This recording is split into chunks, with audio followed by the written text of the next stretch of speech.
Es un buen volumen. Ujú. Muy bien, buenos días a todos. Bienvenidos a la sesión de esta mañana. Es un placer estar con vosotros. Soy Almudena Pérez, radióloga del Hospital Regional Universitario de Málaga, y tenemos la suerte esta mañana de tener al doctor José Martínez Checa, que nos va a presentar su sesión titulada Lista de verificación en TAC de cuello en urgencias no traumáticas. Pertenece al curso de avance de la revista Radiología, con lo cual yo creo que es una sesión de amplio interés y que, bueno, que nos puede dar un enfoque muy práctico de cómo manejar este tipo de patología. Tenemos con nosotras la opinión de dos expertas excepcionales en la materia, la doctora Paloma Puyalto, del Hospital Germán Trías y Puyol, y tenemos también a Esther Granel, del Hospital Santa Creu y Sant Pau. De director de sesión actuará Salva Pedraza, como la mayoría de mañanas.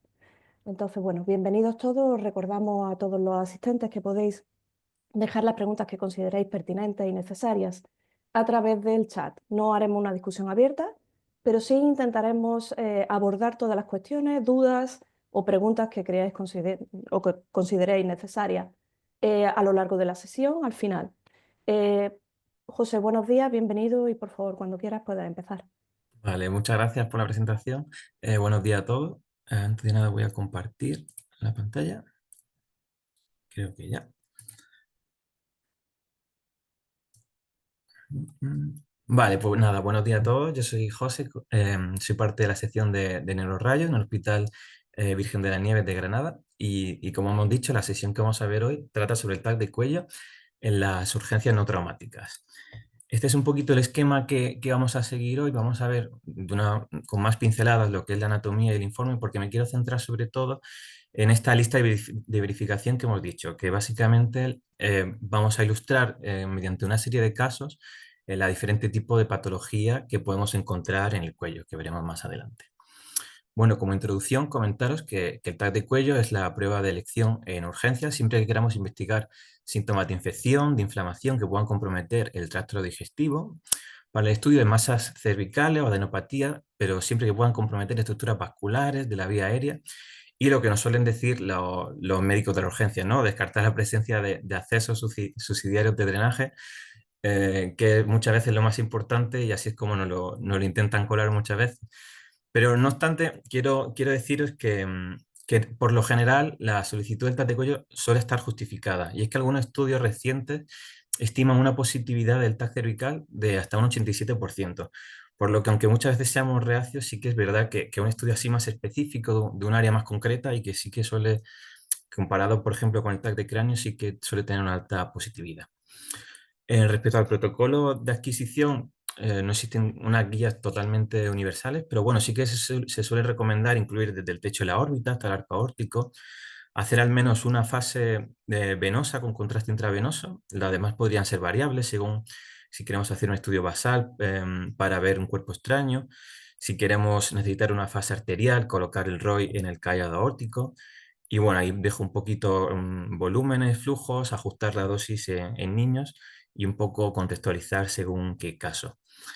Es verdad que el TAC de cuello muchas veces no nos gusta. Yo cuando empecé la residencia me daba muchísima pereza y es que es verdad que muchas veces su interpretación se ve dificultada porque es un área anatómica compleja y muy pequeñita y en ella contiene múltiples estructuras que encima son de diferentes sistemas. Entonces, bueno, la verdad que luego a medida que vas estudiando y vas aprendiendo de ella, vas cogiéndole el gusto. Y es que en este caso en concreto yo creo que es importante que como radiólogos conozcamos bien la anatomía, sobre todo la anatomía de los espacios cervicales, ya que esto nos va a permitir reconocer asimetrías, valorar la desviación de alguna estructura y esos hallazgos sutiles son los que nos van a poder delimitar luego la lesión con precisión. Hay que saber cómo se relacionan estos diferentes sistemas entre sí y cómo afecta el proceso fisiopatológico a cada uno de ellos. Y bueno, en base un poco a la justificación de este trabajo, es porque muchos estudios recientes sugieren evaluar de forma sistemática el TAC de cuello, pues de la misma manera que se hace con una placa de tórax, de un TAC abdominal, y es que se han visto beneficios en la detección de los hallazgos, ¿no? Y este FOMO, este fear of missing out, de perdernos hallazgos incidentales que realmente puedan ser importantes en el manejo. En ese sentido, hicimos ese trabajito de radiología en imágenes que por eso estamos haciendo esta sesión en colaboración con la revista Radiología. en el que básicamente para ilustrar los diferentes tipos de patología en urgencias, utilizamos una lista de verificación, una especie de checklist para que no nos perdamos ninguna de estas estructuras y ver un poquito cómo se relacionan entre sí y qué es lo que nos puede aportar seguir un orden específico. Entonces, bueno, como recuerdo anatómico no me quiero parar mucho, como os dije, acordarnos que la importancia de los espacios cervicales, ¿no? Compartimentos delimitados por una fascia cervical profunda, que tiene a la vez una capa superficial, media y otra más profunda. Encontramos una vaina carotidia, una vaina visceral que engloban estructuras importantes. Y bueno, podemos usar de referencia helioides para delimitar un poco espacios supra, infraioideos. Y aquí los tenemos, el espacio parotidio, que incluye la parótida y estructuras adyacentes. En el espacio masticador me quiero parar por su importancia que tiene en el sentido de que a través del foramen oval, como sabéis, pasa la división mandibular del nervio trigémino. Entonces, este hecho es importante ya que muchos procesos del espacio masticador podrían extenderse a la fosa cerebral media, o sea, hacerse intracraneales y viceversa. Es como una especie de pasadizo que se llama la chimenea del espacio masticador y tiene importancia tanto en patología urgente infecciosa como tumoral y diseminación perineural, etcétera. El espacio parafaringeo, que creo que puede ser importante acordarnos de esta morfología triangular de la grasita, ya que algunos procesos infecciosos pueden alterar esta morfología, colapsarla y también nos puede ayudar un poquito a localizar las lesiones. El espacio faringomucoso, que sería al final la mucosa y submucosa que rodea la faringe. La cavidad oral, que vamos a verla en algunos casos, donde tenemos el espacio sublingual, el espacio submandibular y el espacio carotidio, que ya sí que sería un espacio tanto supra como infraioideo, ¿no? De morfología cilíndrica, va desde la base del cráneo hasta callado aórtico y engloba este paquete vasculonervioso que tanto conocemos. El espacio retrofaringeo, que al final es una delgada fina de capa, ¿no? Entre la musculatura prevertebral y los constrictores de la faringe, que a veces es indistinguible del espacio peligroso y a través de este se extienden, como veremos luego en algunos casos, procesos patológicos del cuello pueden extenderse hacia mediastino. Y por terminar, espacio perivertebral más posterior, visceral, que incluye también órganos importantes como la laringe, glándulas, tráquea, esófago y espacio cervical posterior. Pero bueno, vamos a entrar un poco mejor en materia, a ver esta lista de verificación que, como hemos comentado, ilustrándola con diferentes casos. En primer lugar, tenemos la piel y el tejido celular subcutáneo, que aquí también queremos incluir los músculos superficiales, sobre todo el platisma coli, ya que muchas veces, o sea, es verdad que puede ser el origen de la infección, lo cual es menos frecuente, pero también yo creo que es importante fijarnos siempre en la piel porque a veces es un indicador que nos da una pista de posible inflamación subyacente. Entonces, siguiendo esta sistemática, vamos a ir recogiendo pistas para poder luego englobarlo todo. Este es el primer caso que vamos a ver, un varón de 50 años con tumoración y dolor cervical, sin recordar antecedente traumático claramente. Y, a ver, tengo el punterito. Y podemos ver este engrosamiento marcado del músculo esternocleidomastoideo izquierdo respecto al contralateral. Incluso vemos una mini burbujita de aire en su interior y que se acompaña de un engrosamiento de la fascia superficial, del platisma coli y una importante trabeculación de la grasa subcutánea, engrosamiento cutáneo. Bueno, es bastante sencillo, pero caso de una celulitis cervical con fascitis superficial y miositis. Lo dicho, la celulitis puede estar en relación con enfermedades crónicas de la piel, cuerpo extraño, microtraumatismo o infección de folículos, por ejemplo, como en este caso, que tras una foliculitis se desarrolló un acceso aquí submentoniano, ¿no? Y es importante en estos casos eso, valorar la presencia de colecciones drenables. Como curiosidad, mencionaros que existe una serie de imitadores, de mimic, que hoy en día quizás están más de moda y que son, por ejemplo, la inyección intradérmica de sustancias en el contexto de tratamientos estéticos. Entonces, bueno, siempre debemos tener esta correlación clínica y estar pendiente. Respecto a la otitis externa o oído donador, es verdad que es un diagnóstico clínico, pero bueno, podemos ver un engrosamiento de la piel del CAE, del pabellón auricular, Pero lo importante será sobre todo reconocer la otitis externa maligna, que suele verse en pacientes ancianos diabéticos por pseudomonas y que, aparte de esto que hemos mencionado, puede causar una erosión ósea y osteomielitis del CAE, del ATM, del peñasco e incluso de la base del cráneo. Y podría llegar incluso a extenderse hacia nasofaringe y fosa infratemporal mediante la trompa de Eustaquio y también dar complicaciones intracraneales.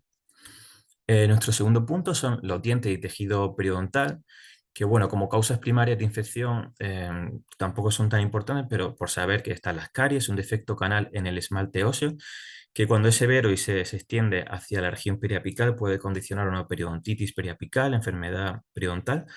Y este es un caso de una pericoronitis, que suele ser la inflamación que es más frecuentemente entre el tercer molar, cuando este está parcialmente erupcionado, ya que se atrapa muchas veces contenido alimenticio en los flaps gingivales. Pero bueno, lo importante de esto es, como siempre, las posibles complicaciones. Y es que el proceso inflamatorio puede extenderse a zonas adyacentes. Y, por ejemplo, la infección de las raíces sobre el seno maxilar puede causar dehiscencias con el hueso y causar una sinusitis odontogénica. Y como vamos a ir viendo a lo largo de la sesión, la formación de abscesos, ¿no? Ya que al final es importante drenarlos porque sin tratamiento pueden llegar a diseminarse todavía a espacios más profundos del cuello.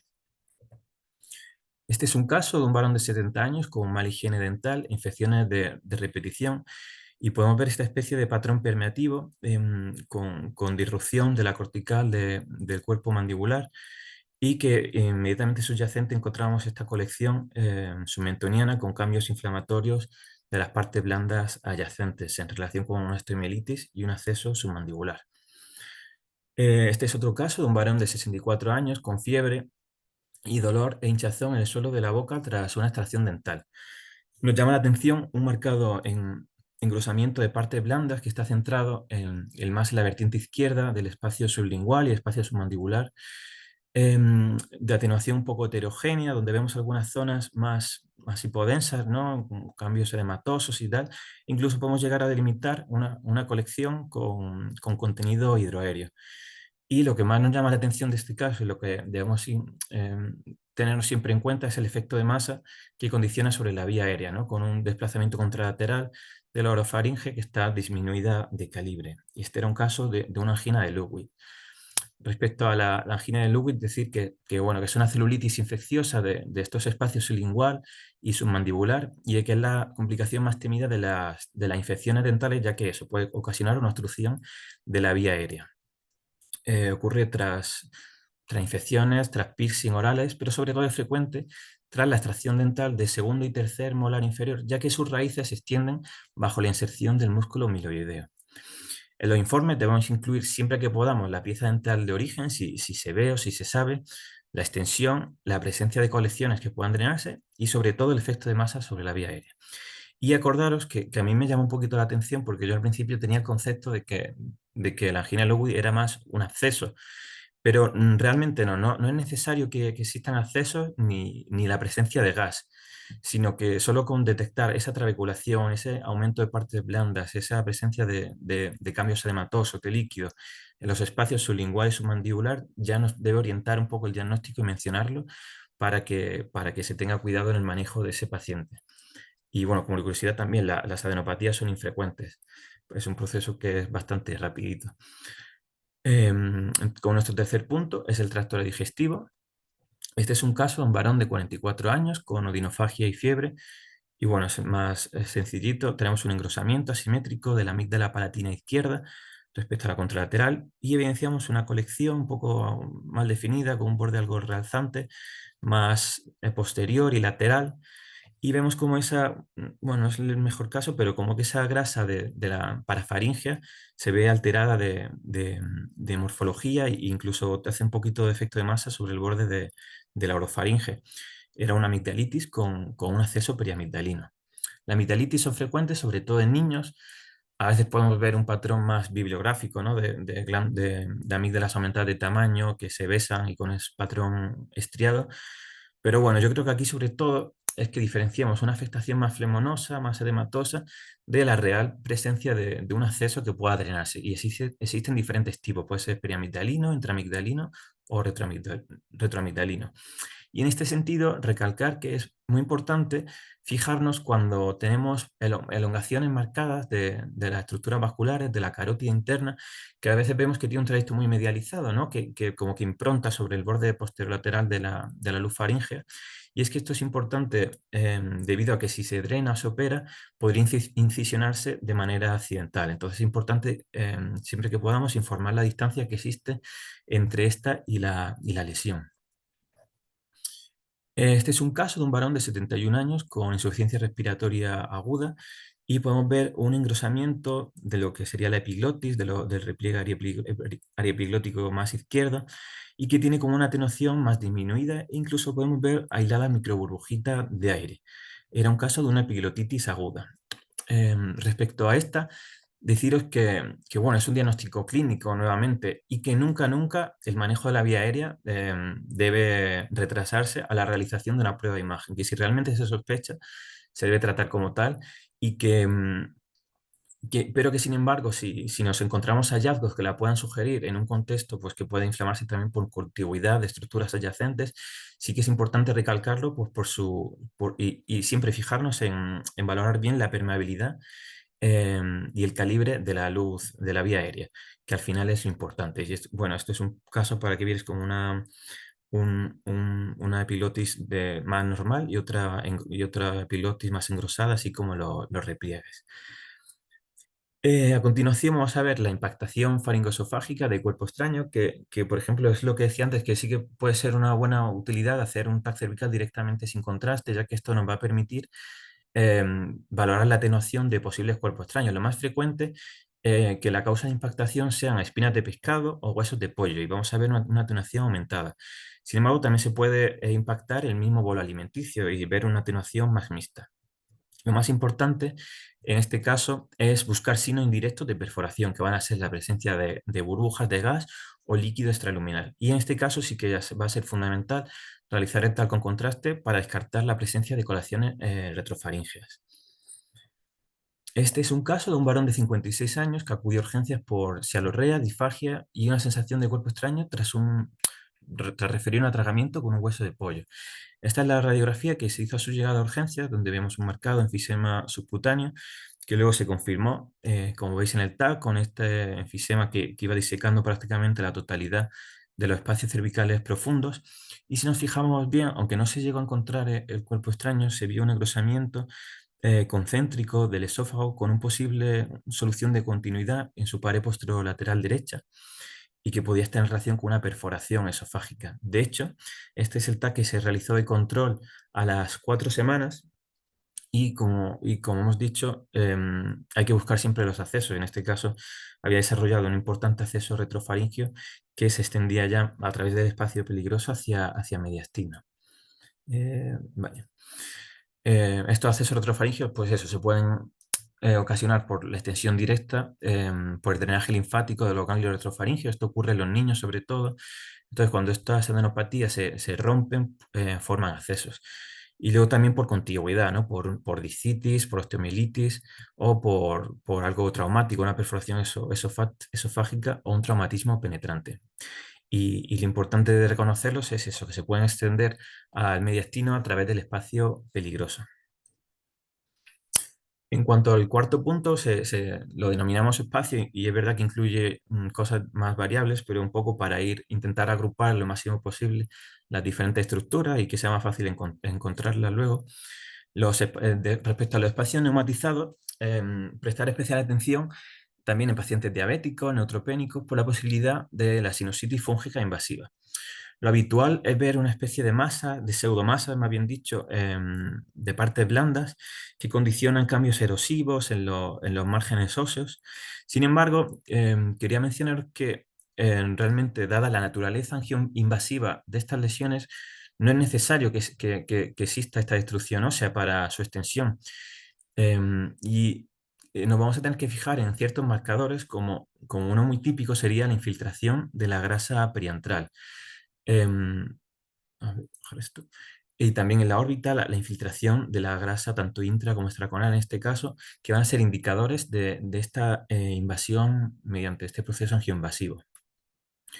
Pueden complicarse, extenderse a la órbita, a los tejidos blandos adyacentes, como este caso del tumor de Pat-Puffy, extenderse al compartimento intracraneal con accesos epidurales, subdurales, o incluso, como en este caso, una mujer de 69 años que tras una sinusitis esfenoidal vimos este efecto de repleción en ambos senos cavernosos en relación con su trombosis.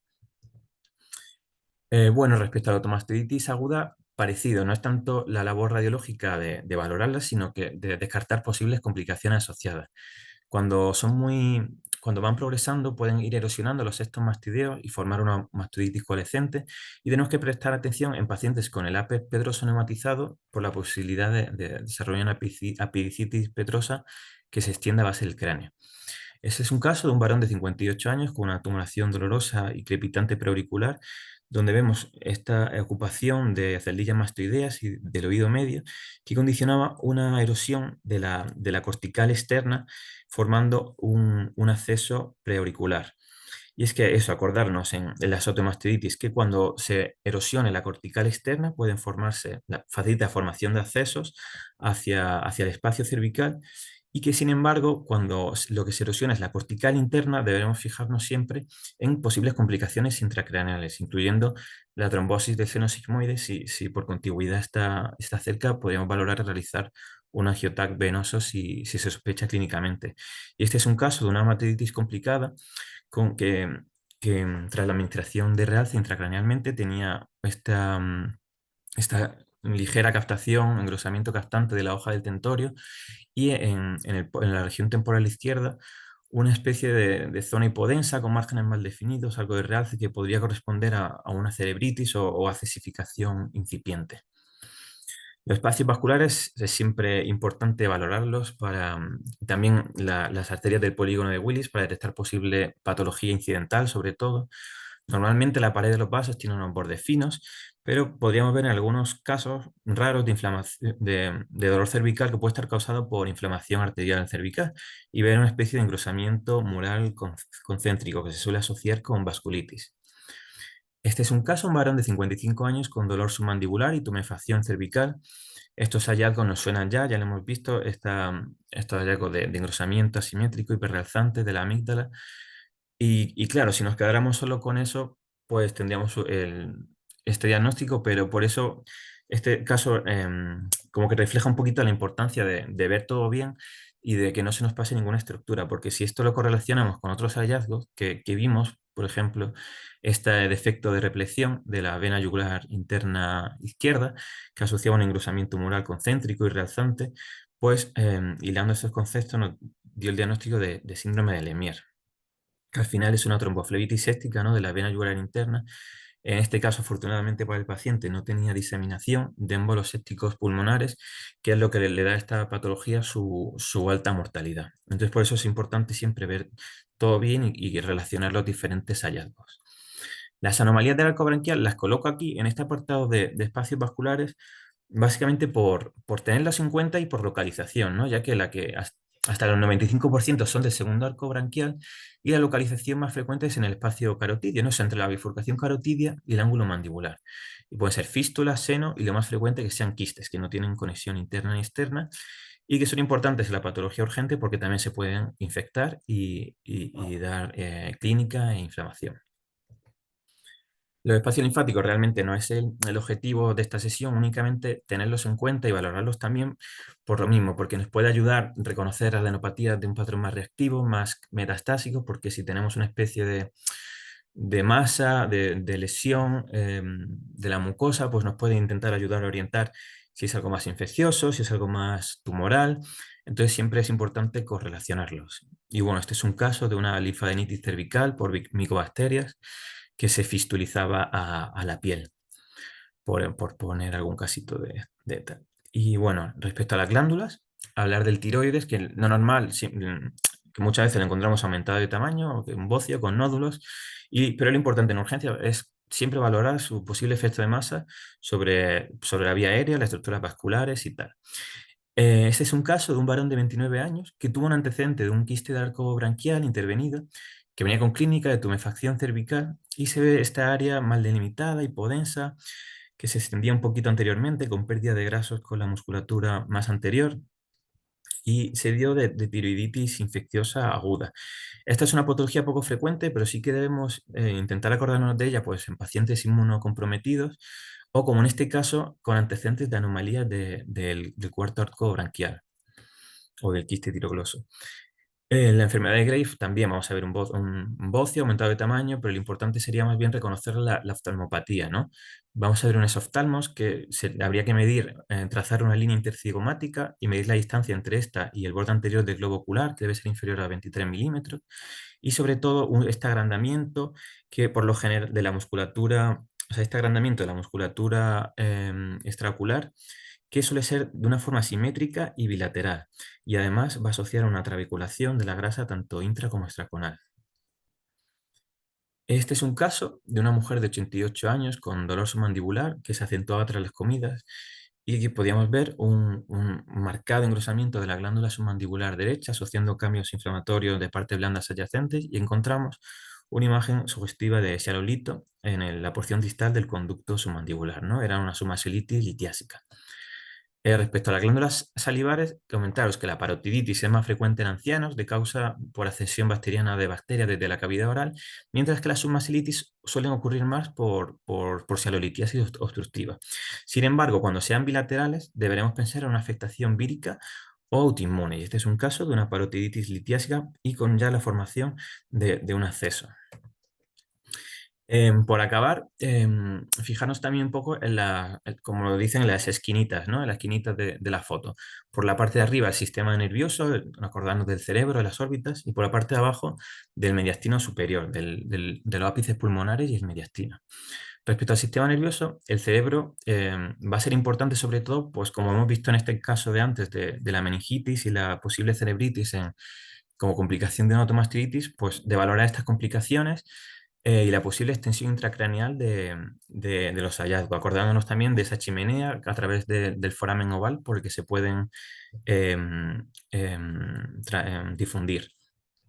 Este es un caso de un niño de 4 años con importante proptosis y un dolor ocular tras infección de vías respiratorias altas. Veíamos una ocupación por material también de atenuación partes blandas que condicionaba una dehiscencia, ¿no? de la pared lateral de la órbita con la formación de un acceso subperióstico. Y aquí tenemos las medidas de cómo realizamos la valoración de la proptosis trazando esta línea intercigomática. Entonces, esta sinusitis hermoidal que se complicó con la celulitis orbitaria y el acceso subperióstico. Y también la celulitis orbitaria se podría complicar con una trombosis del seno cavernoso, y es que debemos acordarnos que esta se puede producir a través de esa vena oftálmica superior que puede trombosarse y extenderse. El síndrome compartimental orbitario lo quería poner ya que es verdad que es poco frecuente en la patología infecciosa, pero puede ocurrir. O sea, su causa más frecuente es la hemorragia retroburbal, normalmente en un contexto traumático. Sin embargo, es una patología de vital importancia ya que aumentos de la presión en la cavidad orbitaria, como está delimitada por paredes óseas, ¿no? Puede provocar una disminución de la perfusión e incluso la isquemia del nervio óptico y del globo ocular. Por tanto, aunque sea una complicación poco frecuente, está bien tenerla en cuenta, ya que también puede ocurrir en la patología infecciosa y la reconoceremos por esta proptosis severa, la deformidad del globo ocular con esta morfología en púa de guitarra y un importante estiramiento del nervio óptico. Aunque, como digo, finalmente el diagnóstico es clínico y es valorar, perdón, el incremento de la presión intraorbitaria. La médula espinal, al igual que ocurre con el cerebro, se evalúa sobre todo mejor mediante resonancia. Pero bueno, nunca está de más echarle un vistazo, pues, porque se puede también transmitir por contigüidad a algunos procesos infecciosos. Como vemos en este caso, es una mujer de 73 años con una cervicalgia intensa de semanas de evolución tras un episodio de impactación con espina de pescado. Podemos ver que de localización retrofaringia, una zona mal definida, ¿no? Con un poquito de realce periférico, de morfología irregular, un poco hipodensa central. Y en los cortes sagitales veíamos una colección, el espacio epidural, hipodensa, incluso con una microburbuja aérea en su interior, que se localizaba adyacente a estos cuerpos vertebrales que están un poquito aumentados de densidad, con una mínima erosión.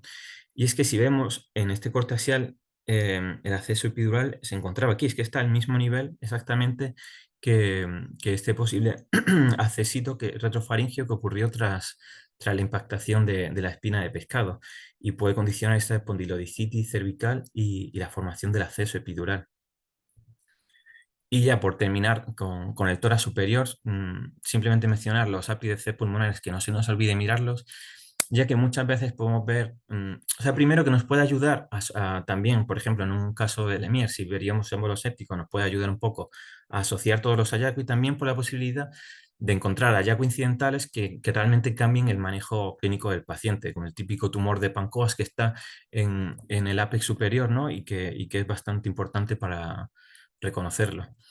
Y respecto al mediastino, acordarnos sobre todo de esa orientación longitudinal de la fascia cervical profunda que permite rutas de propagación a través del espacio peligroso, pues básicamente desde la base del cráneo al diafragma. Y este es un caso de una mujer de 49 años, inmunodeprimida, con un cuadro séptico y que se desarrolló pues una especie de colección, de trabeculación de la grasa mediastínica, pequeñas colecciones paraesofágicas, prevasculares, derrame pericárdico en relación con una mediastinitis aguda accesificada.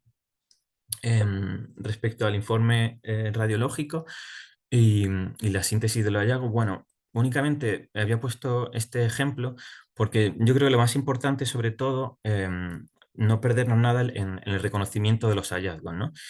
Y luego que esto nos sirva un poco para interpretarnos en nuestra cabeza. No hace falta escribir sobre todo los elementos que hemos hablado, pero un poquito, o sea, con este ejemplo de un informe de un Lemierre, por ejemplo, vemos cómo va describiendo los diferentes hallazgos en cada uno de los apartados, pues la afectación inflamatoria amigdalar de partes blandas, luego en el espacio vascular la trombosis venosa y también en los ápices pulmonares. Entonces, luego lo importante yo creo que es la impresión, nuestra conclusión diagnóstica, ser capaces de correlacionar todos los hallazgos, ¿no? Para establecer un correcto diagnóstico de sospecha.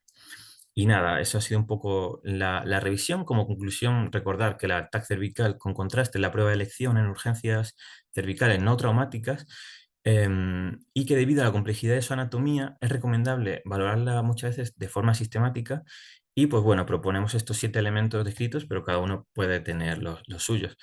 Pero el objetivo son claros, ¿no? La identificación consistente de los procesos patológicos, integrarlos de manera coherente con los diferentes sistemas y con esta anatomía que debemos conocer, no perdernos algunos hallazgos incidentales que puedan cambiar el manejo del paciente y intentar establecer un informe estructurado y sobre todo conciso, ¿no?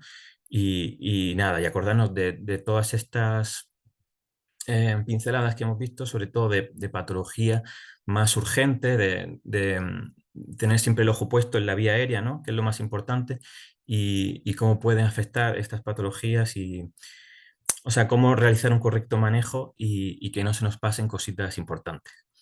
Y nada, esta es la bibliografía que hemos utilizado y gracias por todo. Magnífico, José. Yo primero de nada, bueno, me gustaría felicitarte. Creo que has resumido de una forma magnífica la patología urgente no traumática del cuello, con una estructura limpia, muy ordenado y efectivamente lo que tiene que configurar dentro de un informe, ¿no?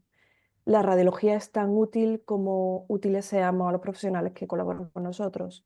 Y el éxito de la radiología es el valor añadido. Es decir, no solamente diagnostico, soy capaz de identificar lo que pasa, sino que además lo expreso de una forma clara, concisa y detallada en el informe. Y eso no es fácil de hacer. Y yo creo que en ese sentido los informes estructurados tienen que ser el futuro, aunque muchas veces nos gusta describir, ¿no?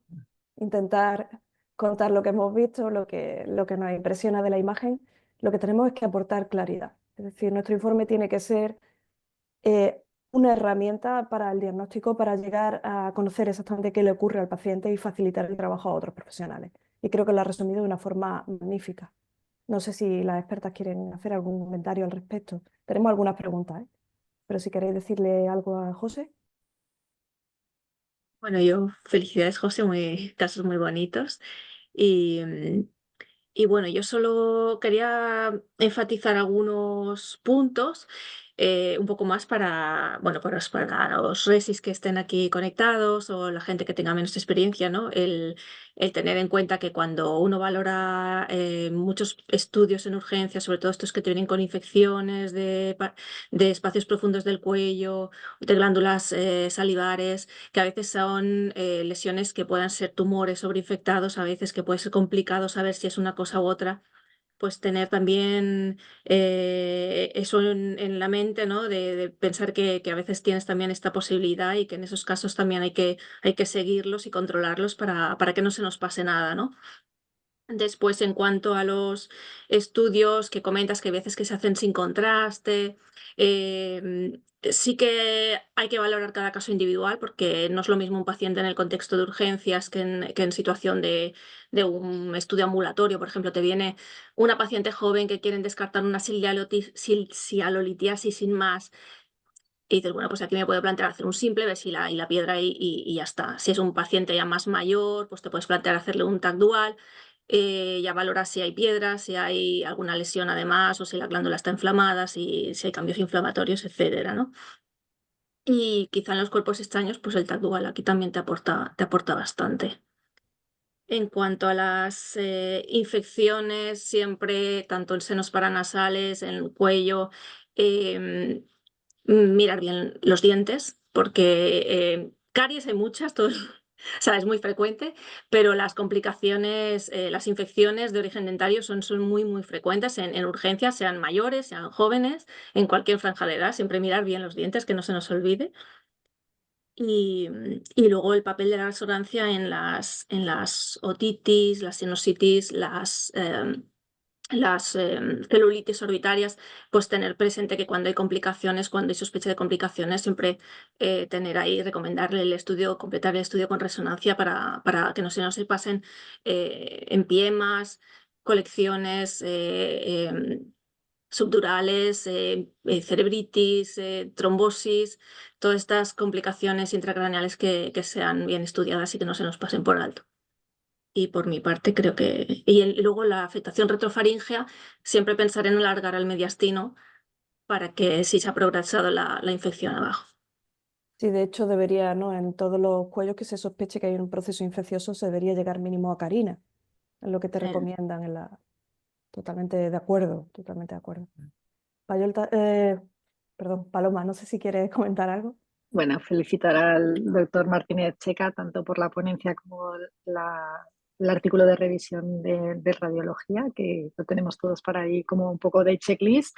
Y bueno, también comentar un poco los posquirúrgicos. Nosotros nos estamos encontrando que los otorrinos cada vez hacen operaciones más complejas y las complicaciones también son complejas, ¿no? Y todos los cambios post-tratamiento de los nuevos quimioterapias, de los nuevos fármacos quimioterapeutas, de quimio, perdón, y todas las complicaciones posquirúrgicas. Nosotros, no es que nuestros otorrinos tengan muchas complicaciones, pero sí que es verdad que las guardias cada vez nos piden más pues este tipo de complicaciones. Entonces, bueno, esto daría para otra charla completa, pero que no olvidemos que en las urgencias del cuello también están todas las complicaciones post-tratamiento agudas cada vez más frecuentes.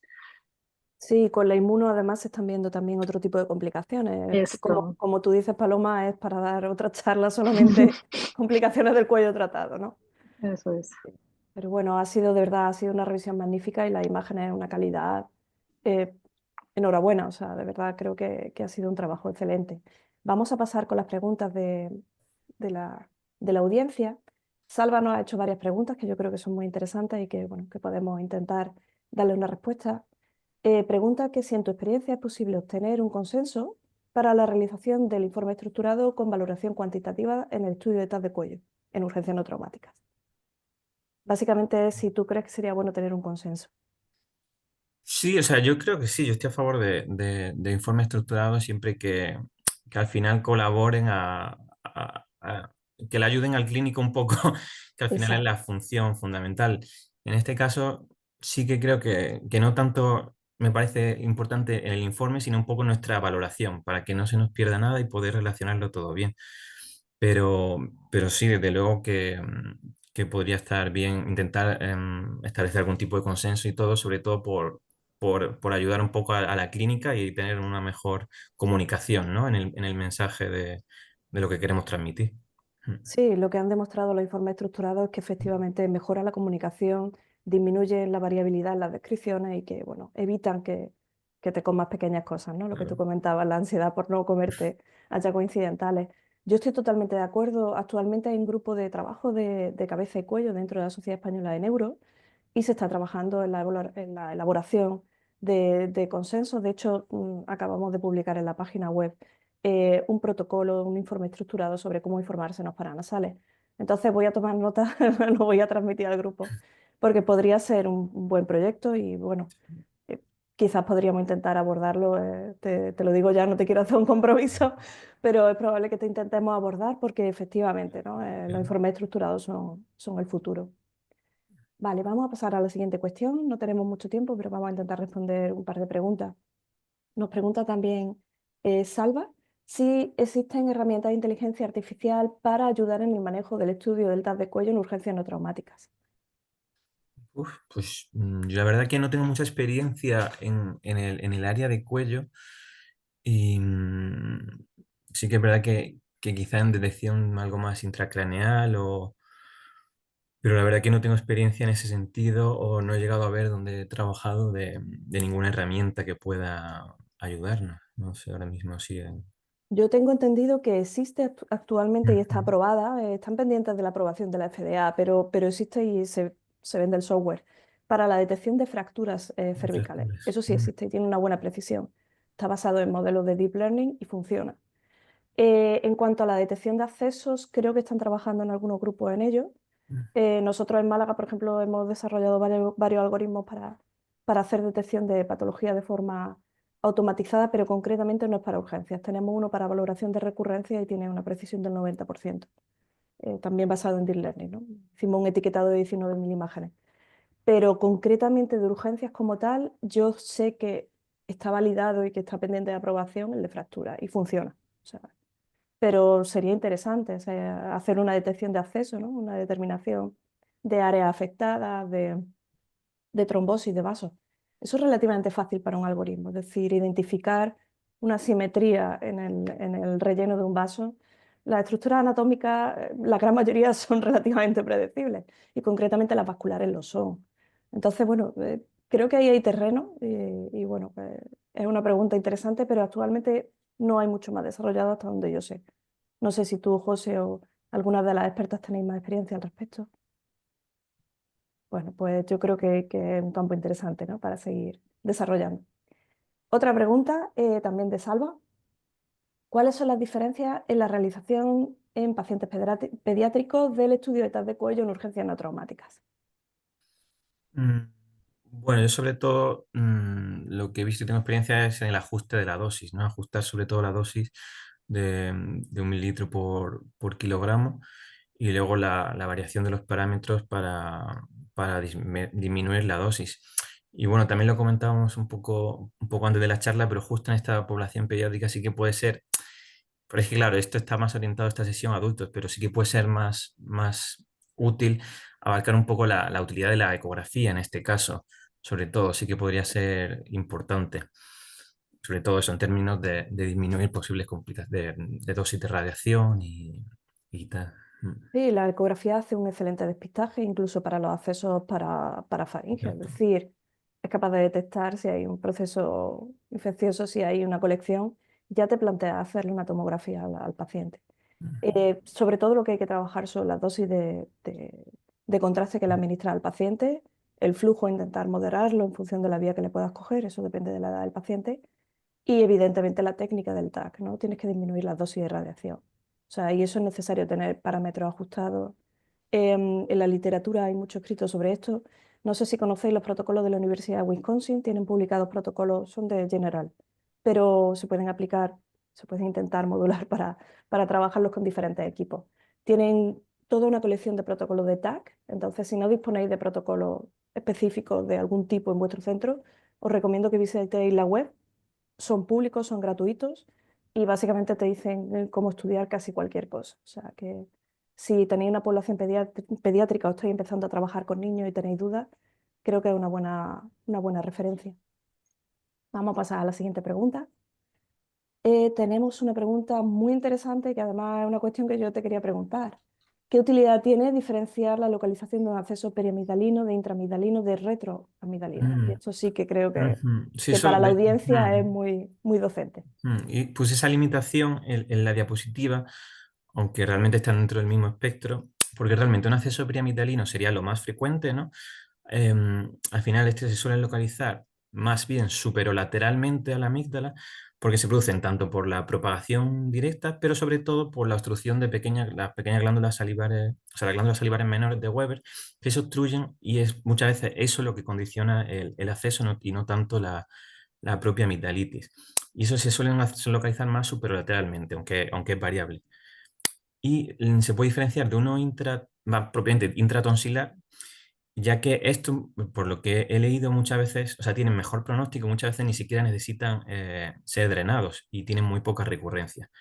Y luego, sobre todo, localizarlo de manera retroamigdalar, o sea, entre la amígdala y el pilar posterior, em, ya que esta es una localización más peligrosa, ya que tanto por la vecindad de estructuras vasculares, como hemos visto, esas posibles elongaciones de la carótida, que es importante recalcarlas, pero también esos cambios edematosos, inflamatorios, es más fácil que se propaguen caudalmente pues, hacia receso glosoepiglótico, glotis, y como hemos dicho, lo más importante es ese manejo de la vía aérea, ¿no? Entonces, por eso puede ser de utilidad, sobre todo para los médicos de urgencia y los cirujanos, de hacer esa distinción para ir también un poco etiquetando y viendo ese pronóstico y diferencias de manejo en el paciente. Ujú. Excelente. No sé si nuestras expertas quieren comentar también algo al respecto. Yo estoy totalmente de acuerdo. Cambia mucho la descripción, ¿no? Con Bueno, lo que va a solo pasar con el paciente y con que el clínico esté con los ojos un poquito más abiertos y y que más... estos casos vale la pena comentarlos con el otorrino antes de que tengan que hacer su abordaje quirúrgico, en el caso de que lo tengan que hacer, porque les ayuda un poco a planificar la cirugía, ¿no? Entonces ya van antes con una intención de dónde se van a meter, ¿no? A veces hay, según cómo describes la imagen o según cómo lo comentas con ellos, porque tienen intención de hacer alguna cosa en concreto, pues también les ayudas un poco a planificarse. Luego dejar Totalmente. constancia un poco de la repercusión que ejercen sobre la vía aérea, ¿no? Y ya sabemos que son diferentes según el tipo, ¿no? Bueno, pues sobre todo al final es un poco quien manda también, no solo el tamaño y la localización, sino la repercusión en la vía aérea. Nosotros en el informe sí que lo añadimos como tal, que quizás estaría bien también ponerlo en el informe estructurado, ¿no? Sí, es que te cambia mucho también la perspectiva clínica. O sea que... Otra pregunta más, también de Salva. Salva se le han ocurrido muchísimas preguntas y además muy interesantes. Nos pregunta si existen guidelines internacionales estandarizados en el manejo del estudio del TAC de cuello en urgencias no traumáticas y si hay un seguimiento amplio de estas guidelines. Como tal, no recuerdo haber encontrado ninguna guía muy internacionalizada al respecto. Sí que he visto pues, publicaciones más recientes con unas recomendaciones que sí que suelen replicarse en los diferentes estudios, suelen ser parecidas, pero no tanto como una guía así tan estructurada, que sería interesante y de mucha utilidad tener. Sí. Ujú. Estoy totalmente de acuerdo. Las guías evitan variabilidad y además consigue que los centros donde no hay especialistas en cabeza y cuello puedan hacer un trabajo óptimo. Y bueno, lo que comentábamos antes, ¿no? Los protocolos estandarizados evitan la variabilidad, mejoran la calidad de la imagen y le dan también un respaldo a ese radiólogo que a lo mejor está en un hospital comarcal perdido en mitad de la nada. Bueno, pues tiene una técnica excelente y lo puedes aplicar con total seguridad. Yo estoy totalmente de acuerdo. Creo que las guías son necesarias y creo que en España podríamos trabajar en este sentido. O sea que nos llevamos tarea hoy. Otra pregunta más y vamos a abreviar porque son cerca de las 9. ¿Cuáles son los retos del futuro para mejorar el manejo del estudio del TAC de cuello en urgencias no traumáticas? Complicado. Pues, o sea, sí, yo creo que un poco en el sentido de lo que estamos hablando, que estandarizar algún tipo de informe estructurado, protocolo sobre todo, eso porque yo creo que un error frecuente es el de perdernos otro tipo de patología y ir directo al grano, ¿no? Como el caso este del Lemierre, la amigdalitis, y no fijarnos luego en otras cosas que sí que son importantes. Y luego también una cosa en la que la que en mi poca experiencia me he fijado, es el hecho de algunas complicaciones estar un poco atento, o sea, tener una correlación clínica y una comunicación con el médico importante y saber cuándo sospecharla, ¿no? Y entonces estar también eso, estar más atento a posible, pues por ejemplo, cuando el automastitis, cuando se lesiona la cortical interna, pues ya estar atento a posible afectación intracraneal. Podemos estandarizar algún tipo de protocolo para realización de resonancia diferida en el caso de que hiciera falta. Sí, sí, creo que se puede abrir un abanico importante en el manejo de estas complicaciones, sobre todo, que sí, que sería interesante discutirlo.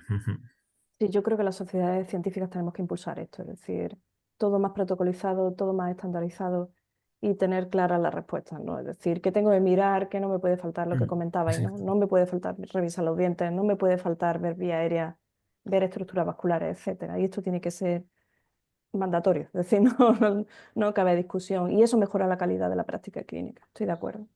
Una última pregunta súper rápida porque son las 9 en punto. ¿Cuáles son los errores más frecuentes en la valoración del TAC de cuello en urgencias no traumáticas?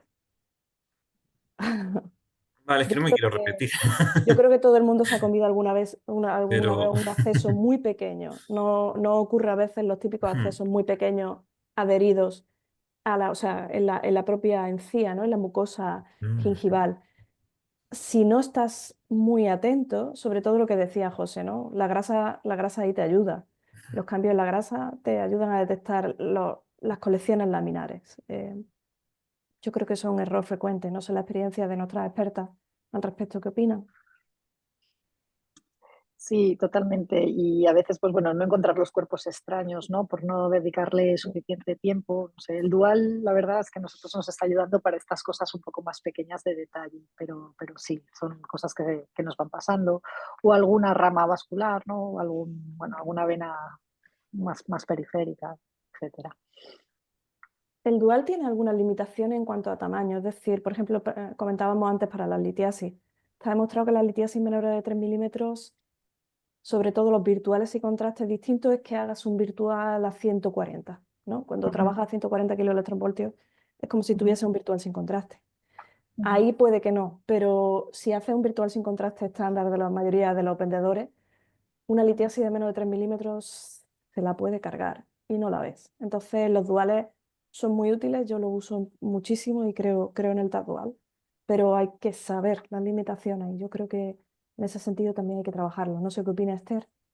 Yo sí que me ha dado la sensación eso, cuando quiero hacer, a mí me gusta hacer muchas reconstrucciones en EPR, mirármelo, cambiar de planos, y sí que me da la sensación de que pierdo algo de resolución cuando quiero hacer reconstrucciones finas. Y Ciertos entonces píxeles se ahí pierden. es lo único que me da un poco de... me fastidia un poco ahí. Pero bueno, hay que saberlo y un poco pues tenerlo en Exacto. cuenta. Conocer tus limitaciones y trabajarlas. O sea que. Mm. Bueno, yo creo que hemos terminado con todas las preguntas. Vamos a darle paso a Salva, que es el director, para que haga el cierre de la sesión. Salva, por favor, cuando quieras.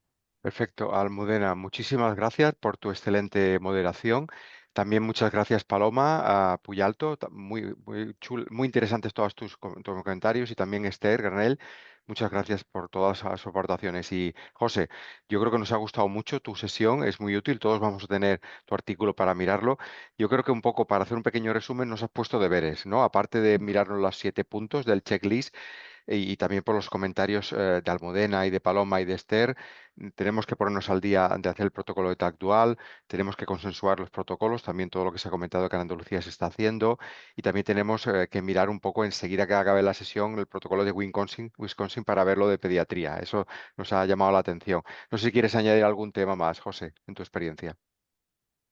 No, un ¿Algún... poco, lo ha resumido perfectamente. Vaya, estos son un poco los retos futuros en los que plantear la mirada, ¿no? Intentar eso, estructurar las cosas un poquito mejor y intentar establecer guías que nos ayuden un poco a todos, porque no todos tenemos la experiencia ni el conocimiento de todas estas cosas, entonces tener al alcance y, y sí, es que lo ha resumido perfectamente. Perfecto, pues muchas gracias. Almudena, yo creo que contaremos contigo y con Cristina para el año que viene también hacer temas que has comentado de homogenización y estandarización. Y simplemente recordaros que mañana tenemos al doctor Mario Tecame del Hospital de San Pau, que nos va a hablar de patología degenerativa en columna vertebral. Estáis todos invitados, que tengáis un gran día. Gracias, José, gracias, Almudena, gracias, Paloma, gracias, Esther, gracias, Dani. Nos vemos. Un Muchas saludo a gracias. todos. Venga, Deu. Hasta luego, Buen buen día. día.